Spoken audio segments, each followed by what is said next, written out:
SSC ২৬ পরীক্ষা কবে হবে এবং পরীক্ষা নিয়ে সর্বশেষ যে আপডেটগুলো রয়েছে, ইতিমধ্যে কেন্দ্র তালিকা প্রকাশ, ফর্ম ফিল আপের সময়সূচি বাড়ানো থেকে শুরু করে প্রশ্নপত্র তৈরি, যা যা আপডেট রয়েছে এই ভিডিওতে আমরা ক্লিয়ার করার চেষ্টা করছি, কারণ অনেকগুলো আপডেট এসেছে।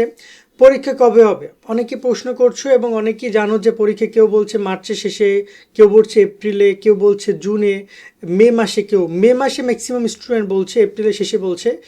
আদৌ তোমাদের এই ব্যাপারটা নিয়ে কী হচ্ছে এবং রুটিন প্রকাশ নিয়েও কথাবার্তা হচ্ছে, এই ভিডিওতে সব আপডেট দিচ্ছি। যারা এখন আমাদের চ্যানেল সাবস্ক্রাইব করো, ফেসবুক পেজ ফলো দেওয়া নেয়, তোমরা অবশ্যই ফলো এবং সাবস্ক্রাইব করে রাখো নিয়মিত সব আপডেটগুলো পাওয়ার জন্য।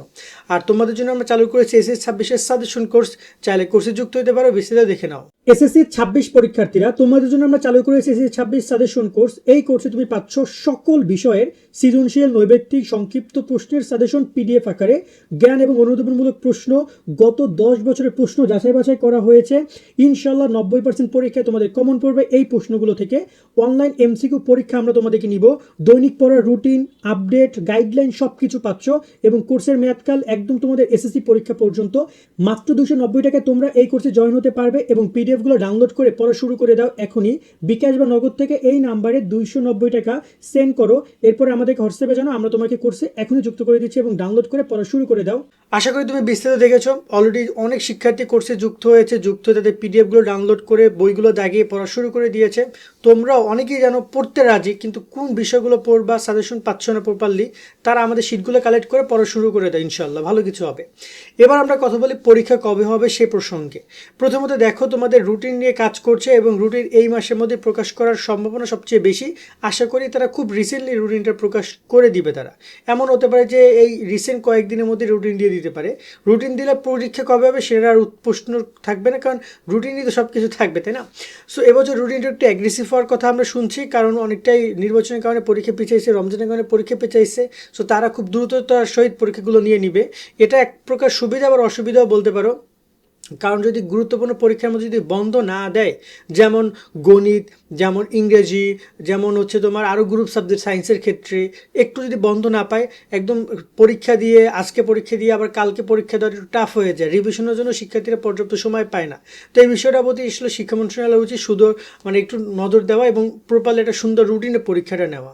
এরপর যদি আমরা কথা বলি যে তোমাদের হচ্ছে যে ফর্ম ফিল আপের সময়সীমা বৃদ্ধি করেছে, তোমরা নিশ্চয়ই জানো যে যারা ফর্ম ফিল আপ করতে পারবে না তাদের আরও সময়সীমা বৃদ্ধি করেছে। এটা স্কুলে কথাবার্তা বলে জরিমানা দিয়ে তোমরা ফর্ম ফিল আপ আরও করতে পারবে, সেই সময়সীমা তারা বৃদ্ধি করেছে। এখন আসি পরীক্ষা কবে হবে।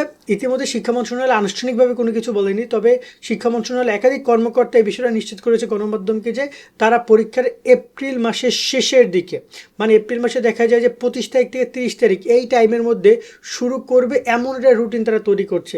মূলত পরীক্ষার রুটিনেই সে বিষয়গুলো স্পষ্টর কারণে তারা সেটা বলছে যে রুটিন যে তৈরি করা হচ্ছে বা যেভাবে আগাচ্ছে তাদের এপ্রিলের শেষার্ধে পরীক্ষাটা হবে। মে মাসে পরীক্ষার মূল স্তরটা থাকবে, এমনকি মে মাসের মধ্যে পরীক্ষা শেষ হয়ে যেতে পারে।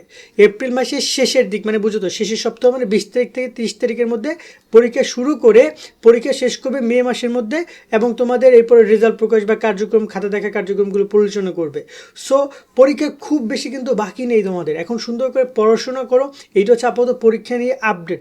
আর একটা কথা বলি, প্রশ্নপত্র তৈরি থেকে শুরু করে সব কিছু ইতিমধ্যে আমরা টেস্ট পেপারগুলো কালেক্ট করছিলাম। টেস্ট পেপার কোনটাকে কিনবে এটা নিয়ে আমরা ভিডিও পাবো, একটু পরে দেখে নিও তোমরা, এই চ্যানেলে ভিডিও আপলোড হবে।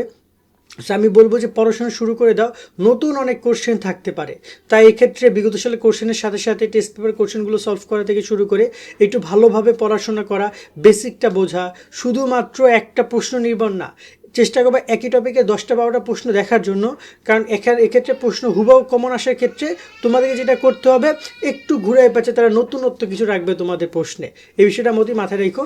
আর যারা সাজেশন কোর্সে যুক্ত হতে চাও, ডিসক্রিপশন কমেন্টে নাম্বার দেওয়া হলো, সেখানে 290 টাকা পাঠিয়ে সকল বিষয় শিটগুলো কালেক্ট করো। এই শিটগুলো মানে তোমার বলা যায় যে 5-6 হাজার টাকার গাইড যে কিনছো না, সেটা অনেক অংশে কমিয়ে দিবে, যেহেতু প্রশ্নগুলো তোমরা এখানেই পেয়ে যাচ্ছ। উত্তরগুলোর জন্য তোমরা হয়তো বা মেইন বই বা যদি তোমার বাসায় গাইড থাকে অথবা অনলাইন থেকে তোমরা এগুলো কালেক্ট করতে পারবা। সকলে ভালো থাকবা, আল্লাহ হাফেজ।